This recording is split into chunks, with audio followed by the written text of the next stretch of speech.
In the world of hip hop, opinions are strong, memories are selective, and the debates never end. T and Regg are two musical detectives searching for one thing: the truth. Is this project a certified classic or a full-blown dud? Did it stand the test of time or did it age like spoiled milk in a hot trunk? Each case is real. Each verdict is final. This is Rap in Order. Welcome to another episode of Rap in Order. I'm First Class Regg. Peace.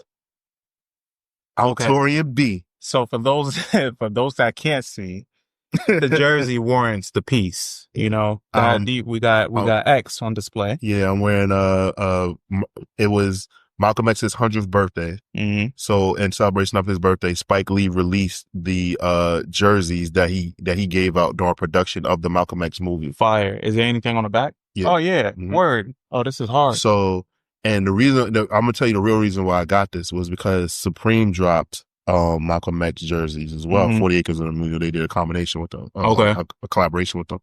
And I was so mad because I went to the store physically because I just so happened to be off that day. So me and Mav packed them up, took them down there, and I got there and the guy was like, yo, I sold my last extra large. Shit. And then like I looked on like, you know, the resale sites and stuff. I was like, yo, this is too much. I was just pissed off. I was like, yo, this jersey shouldn't I was so upset. Mm-hmm. And then Spike Lee announces on 40 Acres and a Mule.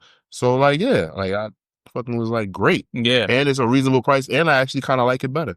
And I was about to say and it probably hits different coming directly from Spike Lee. Exactly. You know?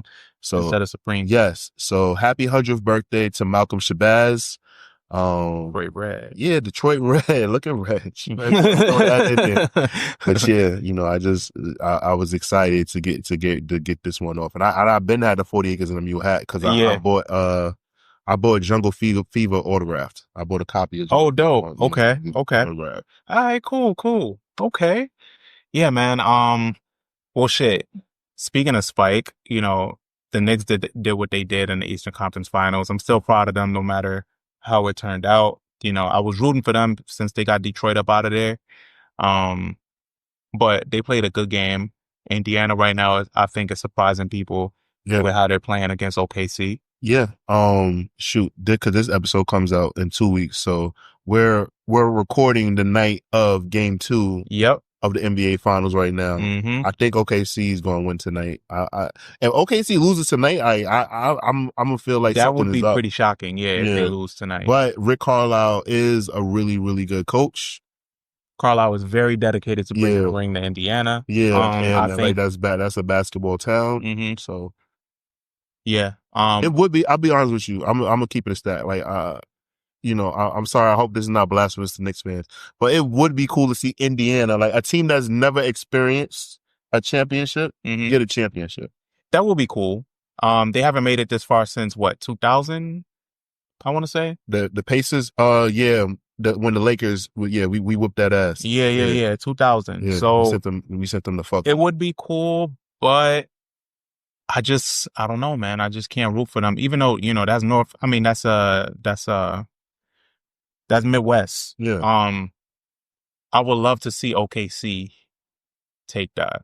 I think it's inevitable for SGA though to that team is really good. Yeah, I think so too. I think the team is really good. Yeah. Actually, I'm glad that you're in the NBA realm right now. So did you see the recent news that the All-Star game now will be the American NBA All-Stars versus the world? I saw that. That's fire. Yeah. So I don't know if you saw in the group chat. Like in my mind, I'm like, yo, like the world's gonna kill the NBA, and then everybody was like, what? Like, yeah, they starters is gonna be good, but what they bench looking like? And I was thinking about it, like, oh, like I didn't like think about it all the way through. Yeah, like the NBA still is gonna have a strong ass bench. I'm glad that they revived it a bit because I was in and out of the last shit. You know, it just wasn't that good. Right, yeah, like the concept that they tried to come up with, it just wasn't working. Yeah. You have to get something where the players are going to be competitive so it's more entertaining to watch. Absolutely. Versus where they just going through it. I actually feel lucky, like, cause like our era, like I feel like that's like when it started dwindling down, but like we saw some of like the best, most competitive All-Star games like, ever. Oh, for sure. For Like, sure. so I feel like we're like very like lucky in that sense. Yeah. I remember Iverson's first year as an all-star. Oh And yeah, how great that was and how fun that was. And like you remember they had them mic'd up and he was like mad grateful, like, yo, I promise. He went to Vince Carter, like, I promise my son I'll throw you an alley oop. Like, I thought that was so cool. That's Cause fire. I'm like, motherfucker, you Allen Iverson. Your son asked, like, how dare your son? Yeah. Like, that was cool to me. That was But really that cool. was cool. And happy 50th to AI. Yeah, I saw that. Like him, he can't. Bubba Chuck can't help himself. Like he's just a hood dude. He's like, a hood dude, humble dude. Yeah. Like super humble. Bubba Chuck. You could tell he's seen some shit. Mm-hmm. So okay. So next thing that I wanted to discuss, right? Tiana Taylor drops this trailer. Mm-hmm. And after she told us she was retired from music and she was not gonna make music anymore, she has gotten the itch back. And it's kind of a perfect storm because she's going through a public breakup. Yeah. Divorce. Mm-hmm. What better way to give us some R&B, some good R&B? Yeah, man. Why not, right? Mm-hmm. Hey, man. Yeah. Don't nothing sell that heartbreak. The song, she actually dropped the song and she dropped the full video. I like the creative direction of the video a lot. She's always going to give you a good video. Mm-hmm. The song, I'm not really that crazy about. I'm going to have to sit with it for a bit. But then also it's probably one of those things that's going to sound better on the album. And then also she got her new love interest in the video. Right. Aaron Pierre. Yeah. Man. Can't look him in the eyes. And then he got, Lakeith Stanfield. Lakeith, who is like a video guy at this point now because he's always in somebody's video. He was the main character for one of SZA's videos recently. I wonder, you think, like, okay, did I imagine this? When we went to LA that first time, look, did we not bump into Lakeith? Yeah, we did. Okay, I didn't imagine that. Yeah, okay, Felix and I spoke to him because it was around the first season of Atlanta Rapping, and we were like, "Yo," I think because his name is Darius in it, right? And it was like, "Yo, like, what's up?" We didn't want to call him Darius, but it was like, "Yo, we love what you're doing or whatever," and on Atlanta, and he was like, "Thank you," and then he was like, he was looking at us. He had a sailor hat on, and he was like, "My butt hurts," and just walked away. That was literally it. That was the interaction. It was like, what? That's some shit Darius would say. Just super random. And he just walked away. Okay. Maybe that's why I refuse to remember it. And always, and like it was a fever dream. It was an interesting day. And then after that, we went to Waffle House, I think, right? Was it Waffle House or what? No, or was it Roscoe's? Roscoe's. Went to Roscoe's right after that. Right. Yeah. So I'm intrigued to see this because, you know, she's been getting into her directorial bag. So I want to see if she's going to make this like a living album. She is. It's a visual album. It's a visual album. So I wanted, like, you know, she's really been playing around with the camera work and everything like that. So I want to see like what she delivers and what she brings to the table with that. I definitely know that the dance sequences are going to be incredible. And also, this is getting us closer to me rehashing my argument that Tiana Taylor is a better dancer than Janet Jackson. All right. She's not. I don't think she is. I think Tiana Taylor is a student and she studies. She's been studying from the past. You talking about, okay, so are you saying prime Tiana and prime Janet? What I'm saying that yes, prime Tiana, prime Janet. Janet Jackson basically gets choreographed. Like people tell, like she has to go to rehearsal late. She has to dance. Tiana Taylor can wake up out of bed and out dance anybody. I don't think so. Tiana Taylor is great though. She is. Yes. Great. What do you mean you don't think so? Like you have friends that you have. One of your best friends is like one of the most, like one of the pioneers. She used to get light with them. No, but what I'm trying to explain to you is just that, like, bro, like you, like Tiana can dance, like, like. What is like Janet? Like I've never like Janet Jackson. Everything is choreographed. 1, 2, 3, 4. Like practice. Yeah. So that means that's still skill. It's skill, but that means that she has the ability to learn really well and execute. Like and she's the front woman for doing that. But what I'm saying is that like Tiana Taylor, if somebody said, "Yo, this is Save the Last Dance," where a black girl fall in love with a white dude, and they have to do a scene where Tiana does a dance audition to get into Juilliard. Tiana's gonna go in that shit and body it and like just come up with a dance routine. Janet is gonna have to like before that rehearse, practice, get with She's a whoever's the perfectionist. best. So you're saying she's a perfectionist? No, I'm saying that a dance choreographer is going to have to teach her a routine. I don't know. I don't think Janet is limited to that. I think from what we've seen, For it takes all I it know takes is skill. that Okay, so for example, Pleasure Principle is freestyle for the most part. The Okay. dancing and Pleasure Principle. I don't believe that. Why? It looks like freestyle. I think she practiced. I think I it's mean, I'm pretty choreographed. sure she did. I'm pretty sure she freestyled in practice. But I don't think the moves was executed that way in practice. Well, I thought she was going to come around and seeing it the right way, but nah, man. Tiana Taylor is one of the best dancers I've ever seen in my life, bro. Are you talking about because of Fade? No, I'm talking about because like I've been seeing this girl dance since she was like 9 years old. Oh yeah, we've all seen that, but I'm not even talking about Fade. I'm just saying. I don't think that Janet can do what Tiana is capable of doing, but I think Tiana can do everything that Janet can do. Nah. I'm not talking about songs. I'm not talking about star power. Definitely not. I am talking about what the feet can do, what them pretty toes can do. I think Janet can dance circles around Tiana Taylor in their prime. Wow, man, you really staying strong with that. Yeah, in their prime. Absolutely. You know what? I'm evolving as a person. I'm evolving as a person because I almost just said like, I wish you stood up for Janet when Justin Timberlake left out to hang the draw. See, I did stand up for her. I did stand up for her. I just still enjoyed Justin Timberlake's music at the time. You know he's on tour right now? Yeah, he is. He's still on tour. He's been on tour for a while. And nobody gives a fuck. But he's still on tour, so somebody give a fuck. He's out there. It's just not... We don't really praise him in the black community like we used to anymore. Okay. That's all. All right. So moving along, and I guess this like kind of like will take us into the episode. Complex dropped their 50 top rappers from LA. Oh boy. And then the game, like it was an uproar. And then the game saw it and said, all right, I'll make the 100 top LA rappers. And the one thing that's like, there's two things that's like kind of like, stand out. Yeah. Tupac being number one because he's not from LA. Like and he was only associated with LA for like a year. I would say. And then also my other problem is, and maybe this is just semantics, but Dr. Dre and Eazy-E, I think that because for me, Dr. Dre and Eazy-E, like their raps are written for them. Like it is no shame in that, and they don't hide it. So I guess for me, I'm like, how are they like people are writing for them? So I wouldn't even put them on the list. Like I wouldn't rank them lower. I just wouldn't put them on the list. I'd be like, all right, like Easy, like you know what I'm saying, like he is a rapper, but like I just wouldn't I wouldn't add them to the list. Got you. Okay, but I guess like this is games. Yeah, but the interesting thing about this is that we all kind of make up our own criteria as we go along. So like you see how you just made that for your criteria?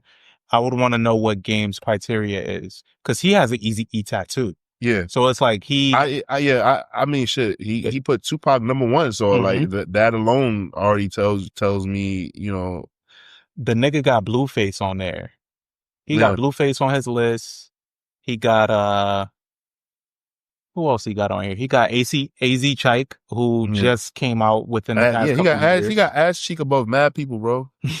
Yeah, so it's like, bro, I don't know what ass cheek being above BG Knockout. I can't agree. I think he was just trying to. I think after he got to 50 or 60 something, he just was trying to be inclusive. Yeah, he was just trying to be inclusive, which I think is cool. You know, the DOC. He's not from LA. He's from fucking Dallas, Texas. Yeah, but his LA influence is there.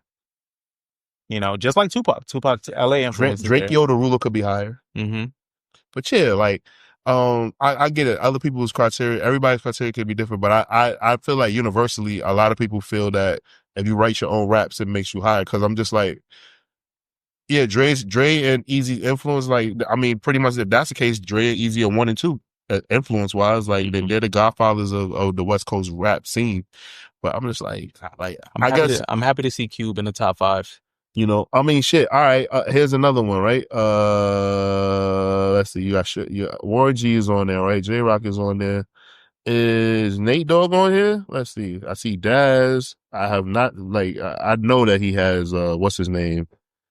Damn, what's his nigga? Corrupt. Why the fuck is Corrupt not in his top 20? Oh, okay, Corrupt is number 6. I was about to get mad. Damn, Vince Staples got shit on.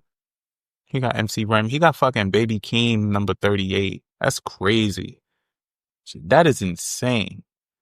And I like Baby Keem, but that's insane. Earl Sweatshirt is all the way back here.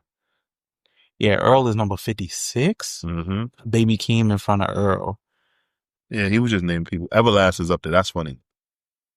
He dead ass was just naming people. Everlast has been a lot of niggas on this list. But yeah, you know, shout out to Buddy. That's cool. Yeah. Yes. Yeah. Well, you know, shit. My nigga Lefty Gunplay on there. Is that Madlib? See what I'm saying? Wow. Yeah, man. You know, I think he was trying to be inclusive, like you said. Doja Cat is 50. That nigga got to number like 51 and was like, shit. Let me just name. Yeah, I committed to 100. I'm gonna just keep going. Yeah. But yeah, like what do you think about like regionally? I think that you can grade rankings like that differently. Yeah, because I think in the West Coast is not lyricism isn't as heavily like a thing as lyricism is in New York. Mm-hmm. So I think in LA, that's why it's okay to put a Easy or a Dre or a Nate Dogg. I think so too, but then because it's like at the same time, I think a lot of the rappers in New York, it's some that are synonymous, but not as many. Okay. You know, when you think about New York rappers, like people will say, "Oh, Biggie, Jay-Z, Nas." You know, those are usually the big three. Right. Yeah, they don't go with them. Like, I don't think anybody's gonna be like, yo, like, well, you might, but somebody said like, yo, Max B. Yeah, that's a very small group. Mm-hmm. But like, there's people that just like are the face of New York and rap, Mm-hmm. but not as many, I would say, for LA. Like you could say LA and name me a rapper, and a lot of these niggas will come up for different people. I also think they should have changed it to maybe Southern California because, like, you know how the way LA is broken up. Like Snoop Dogg technically is not from LA. Mm-hmm. Yeah. You know, so it's just it was just something like it was just interesting for me to like see because I was just like, wow, like damn, like it's kind of like a you know your preference or whatever like that. But I do think that like maybe like the top 10 should kind of like just be. He got Childish Gambino on there. Yeah, that was funny because what the fuck? Yeah, I was like, yeah, I don't know why he put Childish Gambino. Let me see if I can find the complex list. Let's see. Yeah, it was public last week. Is he mistaken? Well, he is mistaken. He's mistaken as a Gambino's from come on, man. I want him to just he's from the East Coast. He's not even from the West, anywhere near it. Damn, I thought they had it like listed, but they just got they got it listed, but they just got everybody. Let me see. Exhibits from Albuquerque. Everybody, yeah. That's wild. Dre, see? Complex got Dre number 4. Cube 3. Snoop Dogg number 2. Kendrick number 1. Complex, like they I mean, I get, like I said, like argue, like if you arguing that, then like, okay, like, or like not worrying about that. They put Tyler number 5 though. That has people upset. Yeah. Complex. But I understand why. Ice-T number 7. That's interesting. What number was he on Games? He was low. DJ Quick, I understand it. You know, like I get that for Quick and T. Be Real number 8, Easy E number 9, Nip number 10, Game number 11. Game couldn't stomach that. Yeah, that's kind of crazy to me too. I wouldn't put Nipsey in front of Game. I wouldn't either. MC8, I fuck with MC8, man. Yeah, Corrupt 13. I know he was pissed about that. Exhibit, Mr. Albuquerque. I thought it was interesting that Game put he put Kendrick in front of himself. That's good. Mm-hmm.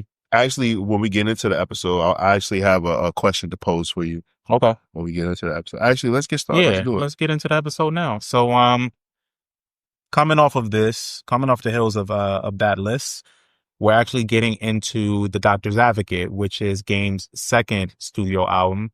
It was released after Game left Aftermath or was kicked out, however you want to see it. Yeah. Aftermath G Unit do this well-documented issues with 50 Cent. The album doesn't feature production from Dr. Dre at all, but it features 4 producers that were also included on his debut, the documentary.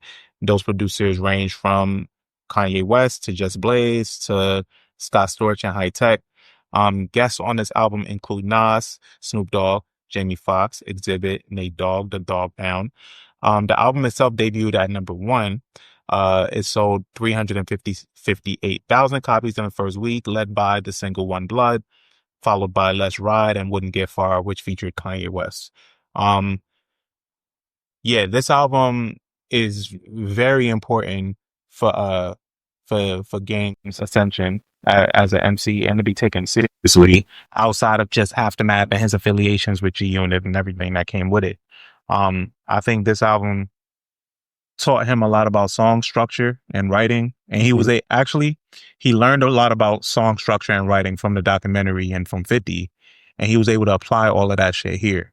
I think when this came out, I was rooting for him like OD, because at the time, I think anyone that went against G Unit just wasn't winning, and I wanted to see it different for him because I felt like he was different, and he was on fire with his mixtapes and shit leading up to this. Like, he really put in the work, features, everything. For this project, I was very like invested because, you know, at that time, like, you know, all those DVDs that were coming out, all those interviews, you know, all that stuff that he was doing with New Jersey Devil, the G Unite, the Stop Snitching, Stop Lying shit. Like, I was paying attention to all of that shit. So then I was just like, all right, so like, what's this new project going to sound like? You know, and then they were like, you know, and at that time I thought that he had a more of a connection with Dr. Dre. And then I realized, like, as time went on, like, they were like colleagues, but like they, you know, he didn't have that kind of relationship. But like, listening to Game rap, it was just like, I was just confused, like, where he was at mentally. I was like, yo, is it fuck everybody, or is it like, yo, like, you know, I'm still riding with Dre, I'm still doing this, like, it's just 50's fault, like, you know, like, that's just something that I was like very like confused about. But yeah, like, it was just something where I was very, very invested in finding out, like, okay, what does he have to say? What does he have to talk about? And seeing like what it was going to look like, because 50 like framed it like he, like every single song he wrote for Game and did Destruction and stuff like that. So yeah, that was dope. And like, I thought like, oh man, like they took all his money away. Like, but this album's production and everything that they had, like they spent money on this album. Yeah. The features, everything. A lot of it was due to the fact that Game really invested in building his own relationships outside of G Unit. Yeah, smart. So him having the connection that he got with Snoop, with Kanye really fucked with him, because I think even at the time, I remember Kanye got him to do crack music, just like that hook, because it was in the studio at the same time together. And I remember reading an article where Game said that he only charged, because Kanye was asking him for his asking price, and he charged him $1 just to like do that part. He was like, I just charged him for $1 or whatever, and they just kept the relationship, you know. Yeah, and I believe that, like, yeah, they're like real life friends. Like, Kanye like recently bought him, like, gifted him like 2 like Phantoms or some shit like. Oh yeah, and they fell out after that. Did you see that? No, I didn't see that. Yeah, because Kanye said something like, "Yo, and fuck Game." Like, he tweeted that. Shit. Yeah, he tweeted that a minute ago and was like, "Yo," and I gave him the cars and blah blah blah, and then Game put up the cars and was like, "Yo, you could come get these fucking cars," or something like that. They had like a whole thing. I mean, man, damn, it's right? not surprising. Kanye fell out with everybody. Yeah. Okay, well, that changes that. But you know, like I was just like, damn, like he's doing it. Like, you know, he was able to make a project. I just thought, like, the way 50 Cent made it sound like, yo, like, we sent them to Geffen. Geffen is like where artists go to die, like all that shit. And then like now, as I get older and understand how record labels work, he was still at Interscope, or at like, he was just in a different department. It just means like, okay, the people over here might care a little less, but like you still at the fucking rap label or whatever like that. Or they're not, where the people over here aren't as commercial or popularized and you're not part of the machine the same way these people are. Right, but he had so much momentum, it didn't even matter. Like, so it just worked in his. Yeah, man, and he worked the shit out of that album. Like, he promoted the shit out of it. And there's a lot of quality on here. Like, he was really out to prove, because he knew the odds was against him. The GU Not campaign was cool. Like, he did a lot of shit off of that. Like, he was super motivated, you could tell, and he just kept rapping. 50 was trying to ignore him, but he couldn't. Yeah, you want to know what's funny? That essentially 50 could have did what Drake is doing right now.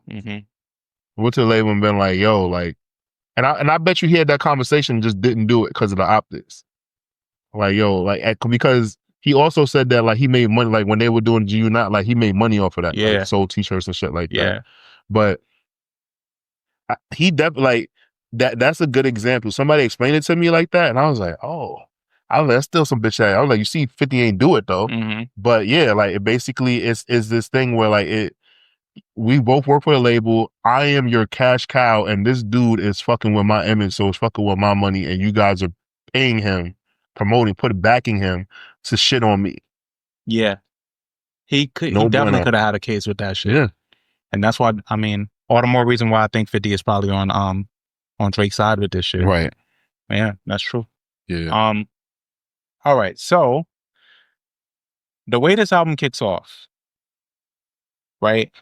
The production, I remember looking at it and being like, yo, Dre didn't produce this?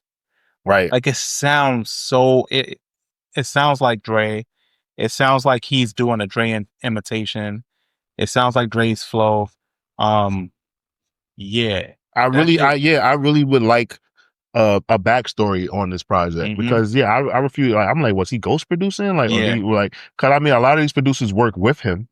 Like Scott Storch, like he's of the Dr. Dre camp. So I'm like, okay, maybe it's that. Like, and will.i.am works with Dre in the sense where, like, they, like, cause I believe that at one point Dre and will.i.am were basically like helping other pop acts at Interscope, like, you know, make hits and shit like that. So he knows how to, like, work with Dre and shit. And he's been around since forever. Like, he was signed the fucking Ruthless Records. So yeah, that's true. That's true.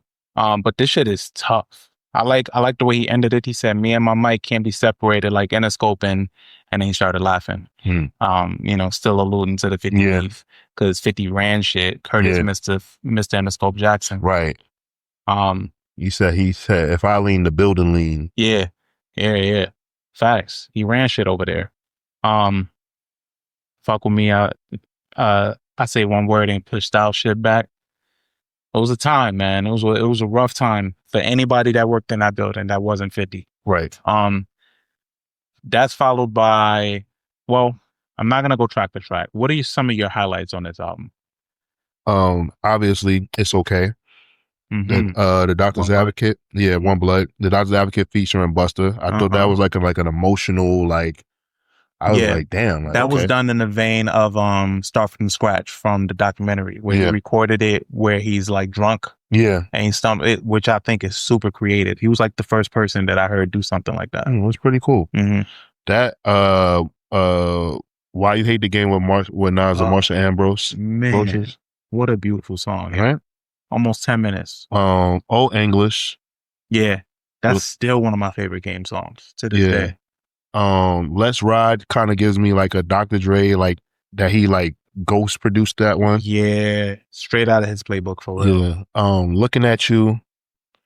Too Much with Nate. Compton with will.i.am's production. The production is good. I just don't like that hook. A lot of people don't. I realize that I'm like in the minority. The Remedy, like, that's a cool flip on the Isaac Hayes song. Yeah. Snoop would have been great on that. Can you pronounce the name of the Isaac Hayes song? What was the name of it? Let me see. Oh, hyperbolic it's just different words altogether. Hyperbolic syllabic got me. Yeah, like, I was trying, like, I was like, what the fuck was Isaac Hayes on, or whatever like that. And then the last one is I already put Let's Ride with Nate. Yeah. What about Wouldn't Get Far? I like Wouldn't Get Far, but like, you wanna know my thing is, I feel like he was lying, and that makes me mad. Yeah, but Game is a liar. It's like you either So like yes, it or you don't. yeah. So Wouldn't Get Far is also a highlight for Yeah, yeah. Man, I'll that be song. honest with you, I just skip it. I'm sorry, like when I'm listening to it, I skip Yeah. that song, but because I've heard it so much, that song is like, it Yeah. got played a lot. It's a big song. The video was cool too. Yes. Video was cool. Isn't Melissa Ford in the video? Nah, She's not? not. Okay, I couldn't remember. I know she didn't like that comment. I think Gloria Velez is actually in the video. Okay. Yeah. Yeah, it's Gloria. Yeah, it is. That quote haunted Melissa Ford years. They don't know Melissa Ford drive a Honda Accord. And I think Joe was fucking around and gonna make that her drop. Oh, she would have left the show. She would have stayed on the show. I don't know why she doesn't have a drop. That kind of irks me though. That whole Flip and Mel. That shit. Yeah, yeah, they do it together. Opposed to giving them one. Nah, Mark Lamont got the best one. Yo, it's Mark Lamont Hill, pussy. That shit is great. He has 2 drops. I can't wait till he takes over the show. I believe, like, I think that joke that he made is dead serious. It's kind of already happening. Yeah. Like, he should be the A mic. Like, Joe should take a step back and like they should just like lead things through. I love Mark Lamont Hill, bro. Yo, he's hilarious. He's hilarious. He has a great layer to the show. But yeah, so I think we're kind of on the same wave of like the songs that we really fuck with. That intro is just knocks, man. I think it just really, really channels Dre. And then one night I really like. I think Game is such a good storyteller, and I don't think he gets highlighted enough for that. And it's nice to hear Nate Dogg, but it's a little cringe. This one, blasphemy. Yeah, it's a little cringe, I would say. But a highlight for me, like I said, Old English is still one of my favorite Game songs. Period. Okay. The production on this is great. I believe it's done by High Tech. Yeah, it's High Tech. High Tech was lacing G Unit at the time, man. Lacing them. He has so many great production credits with G Unit. And then Why You Hate the Game is such a great standout and a great closer, because it's fitting for him. Marsha had her relationship with G Unit and Aftermath, and I think she signed to Aftermath. Well, I know her and Dre worked together. I think she actually put out. I want to say she put out an album. Yeah, she did recently. I think it's called Casablanca. Yeah, I gave it like a spin when it came out because she did like a lot of promo for it, and I was just curious. Yeah. One of the most annoying songs on here is "Scream on Him." So my God, bro, I hate that. Like, that's definitely on there for me hating it, and it's Swish's fault. Yeah, Swish just be doing too much. I don't know what he was going through during this period of time, bro. Like, he just felt like being really loud and like having like a lot of energy and shit. Yeah, the one man band, man. I think. Yeah, that was around that time. Yeah, bro. Man, I'm gonna band my ass. Yeah, Swish was wilding. But yeah, it's okay. One Blood, Junior Reed. The remix had 25 people on it. Insane. Yeah. Game was so relentless, man. Thinking back on that time, it was like, damn, yo, he had energy and smoke for everybody, but he also was friends with everybody. Game just throws me off, bro. He's just like an imposing person. The man is 6'6", like he's built like a Greek god. Like he's fucking like, you know what I'm saying? On top of that, like he could probably take your girl. He can fight. Like, it's all these things about him, and it's just like, yo, this is too much. Oh, and then One Blood, we didn't talk about the quote unquote controversy when it came out because they thought that it was a sneak diss towards Hov when it came out. Remember that? Okay, yeah. 38 and you still rapping? Yeah. They thought that was toward Hov. It wasn't? Well, he said that it wasn't, but like, just like how he said, like, I don't wear button-up shirts and drive Maybachs, saying he's talking about Ja Rule. Get the fuck out of here. Yeah. And since when was a fucking button-up shirt and a Maybach synonymous with Ja Rule? Come on, bro. Yeah. Yeah, like and that's when Hov came back. He said, "Quit playing them childish games. Like, you playing the game you ain't gonna win." Like that whole Yeah. flow that he did on High 97. That was great. That was when he came back. He came back from his vacation. Yeah. That was great. Yeah, that was good. Yeah, man, good times. I think that was right before Kingdom Come. Yep. That was before like everything got fucked up. Yeah. Let me see what else is on here. Yeah, Scott Storch. Scott Storch did his thing on this album. Oh, you pointed out Doctor's Advocate, the song, and Busta. I really like what Busta adds to this because he plays like the.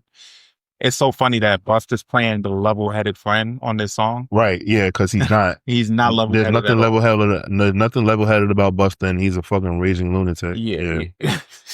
I strongly feel that. I miss and I do miss when his voice sounded like this.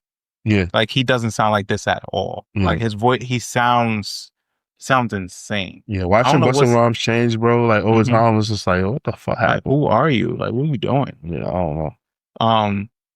Busta, I would say Busta and Cam and 50, like when they rap, their voices are so different now. It doesn't sound the same. I don't like it. Yeah, me neither. I don't like it. I don't like it one bit.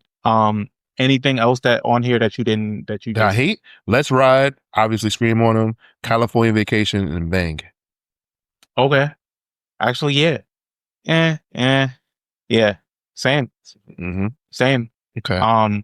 But I think overall what this album does really well is prove that he can write hooks, that his flow is intact, and I think those are the main two things because 50 was taking credit for those things. But I think he learned those things from 50 for this album. And that's what makes it stand out. And I for one feel like it's his most important release for that reason. Okay. I proved that he could stand on his own. I can understand that, but I want to talk about the state of hip hop that year. So 2006. G-Unit's dominance is fading. They started to show cracks. Who? G-Unit. Their dominance is fading. The Dipset and Southern hip hop were running mixtape tape culture in clubs. Like they were on the rise, right? Kanye was evolving. Graduation was coming. Yep. Lil Wayne was on an unstoppable mixtape run. The Dedication 2 was about to drop like in like months.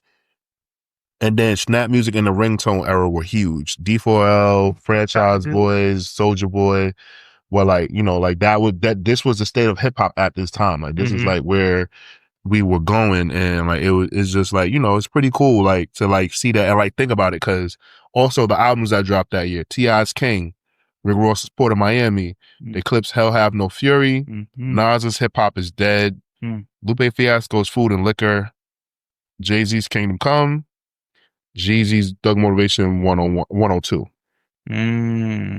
Okay. So we have those projects. So like and then also like, I mean, these aren't a big deal, but like I listen to the albums a lot in this year. The Young Guns and Memphis Bleach projects. Was it 534? I think so. Or was it or was it Made? The one with Round Hill. It had to be Made. Yeah, Made. It had to be Round Hill on it. Yeah. So like, like I was just like, yo, like I was really, really tapped into music, like to the point where like every Tuesday I was buying new projects and stuff like that. So, oh no, it wasn't Made. It wasn't Made. 534. Yeah. 534 was on 5. Yeah. So yeah, like that was just something that was like really really stood out to me with those projects that came out, because like I said, like, and then I can even go further. Singles that were out: Young Dro, Shoulder Lean, Chamillionaire's Riding, best songs ever made. T.I.'s What You Know, Ludacris and Pharrell's Moneymaker, Rick Ross Hustling, T-Pain I'm in Love with a Stripper. Like, music was in a weird place, man. It was everywhere. It was a lot of shit. We have variety. Yeah. Shoulder Lean is still one of the best songs ever. One of the best songs ever. One of the best songs ever. One of these days I want to like use I want to do a promo where we talk about rappers that use colors the best. Oh, Dro, man. Dro, so not only his outfits, but his cars. I've never seen Young Dro's cars. His cars be matching his outfits? Cars the cars match the fits, or there's some crazy color. Yeah. Dro was like on top of that shit. He had a video that went viral recently too, where he was in his car and a girl pulled up next to him singing Shoulder Lean, and cause she turned it up. Yeah. She saw him. She played it, drove up next to him, and was like spitting it bar for bar. And he joined in where That's fire. Yeah. I gotta find it. That's but fire. That shit was fire. Yeah, man. Do you think that this what would you say was like the best rap project of 2006? For me, it's between King and Hell Have No Fury. Yeah, for me, I'm leaning toward Food and Liquor came out. Food and Liquor was real. I was all about that album. Me too. So I would probably say Food and Liquor. Oh, and Royale, if you watching, he was my old coworker at Foot Locker. Royale, yo, if you watching, bro, remember how thirsty we was because we heard that Food and Liquor got leaked, and we kept trying to find places that had the album early. We wanted to hear that album so bad. Yeah. Oh man, that just opened up a core memory. For me, it's Food and Liquor. Second, I would say King. Okay. Yeah. For me, Hell Have No Fury and King like dominated that year. Food and Liquor, as I've gotten older, I've kind of like got like a little bit removed from the album. What, Food and Liquor? Mm-hmm. Yeah. It holds this nostalgic value for me, and it was just some really good rapping at the time. King, I have very vivid memories with. I remember being at work when I was working at CVS, and my oldest brother came in, saw me at the register, and was like, "Yo," and like gave me the King album and left. Oh yeah, that's right. Donuts dropped that year. Idlewild, Release Therapy. Yeah. The game theory, Wild the Roots. This was a good Snoop album. The Blue Carpet Treatment. The Blue Carpet, yeah, I love that. That was a good one. Busta Rhymes, Big Bang, Ghostface Killers, More Fish. I loved Fish Scale. I actually, one of these days, I'm gonna get you to do Fish Scale. We're gonna review the album Fish Scale. Yeah, I'll be with that. But yeah, 2006. There are some highlights in here, but overall, it's not the strongest year. Definitely not the strongest year. But we got Port of Miami that year too. Right. Rose, I wonder what's next for him. That's something to unpack for a later time. Right. But yeah, okay. So Doctor's Advocate. How did you feel off this revisit? About this project? All right. I think I'm on record saying that the documentary is a classic. This was a really, really good sophomore project. And for him, I was impressed with what he was able to do, like with basically like doing it on his own, because we see what it's like when 50 or Dre steps away from people. So Game being able to stand on his own too also kind of impresses me. For this project, I give it 4 out of 5 waffles. Cause it's a solid listen. I wouldn't mind like going back and listening to it. Even the fact that like some of the songs sound like he's trying to like make like a fake Dr. Dre, like be his producer shit. Capture some magic. It's a good, strong follow-up album, especially since his debut was so strong of an album. Yeah. Right? And then he comes out and he shows and proves with this project, and I still enjoy it. The production is good. Like the songs that I don't like, you know, I don't like them, but the songs that I like a lot, the percentage is a lot higher of me liking the tracks and not liking. Yeah. I'd agree with you there.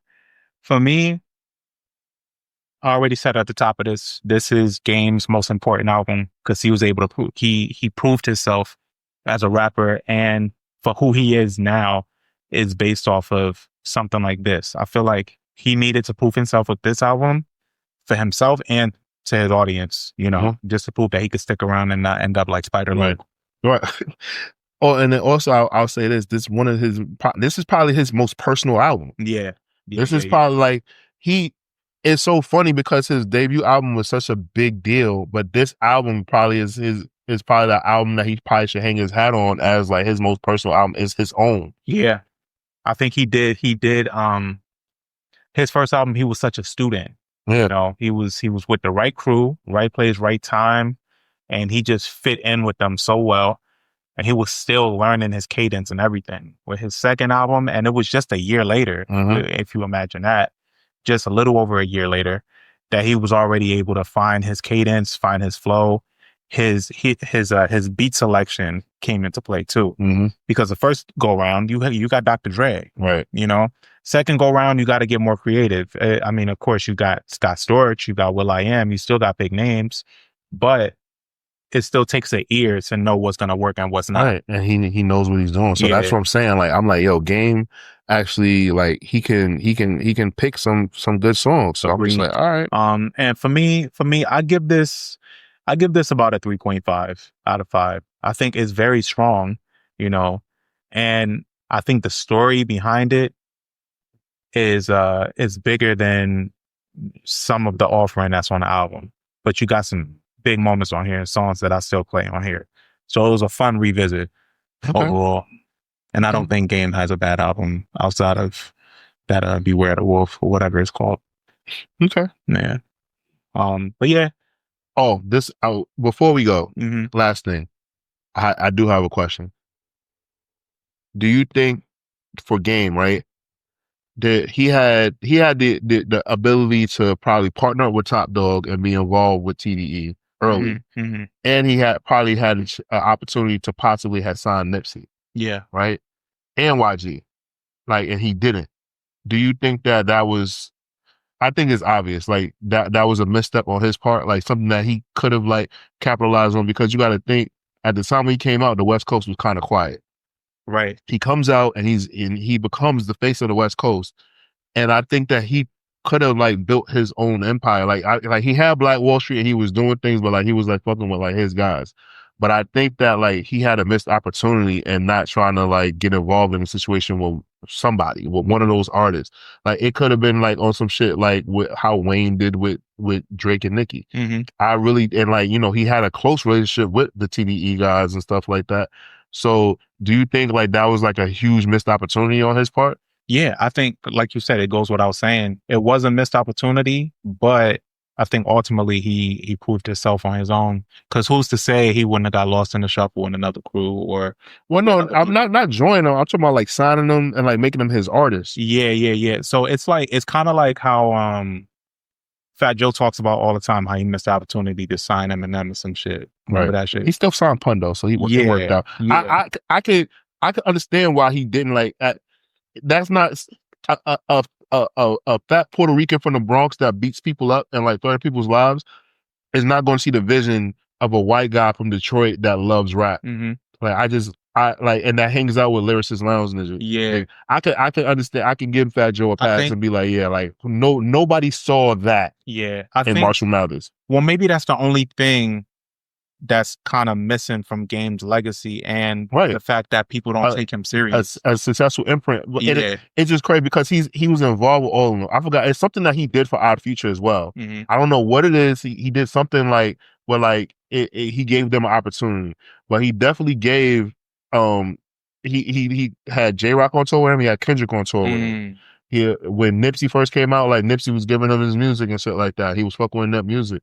So that's why like I'm wondering like, damn, like why, like, and he had Black Wall Street. So I'm like, he had a label. So I'm like, why wasn't things like working out? You know, and that's just like my brain just being over analytical or whatever like that. But you know, I see what you're saying though. But I now come to think of it though, I think that's the one missing piece for him. Right. A successful like label or crew, or like just having one artist that he fucks with. But, okay. I just wanted to just cap off with that one. Okay. All right. Well, if you haven't revisited this album, we all know that as a viewer, listener, that you're probably already familiar with Game and his discography in some way.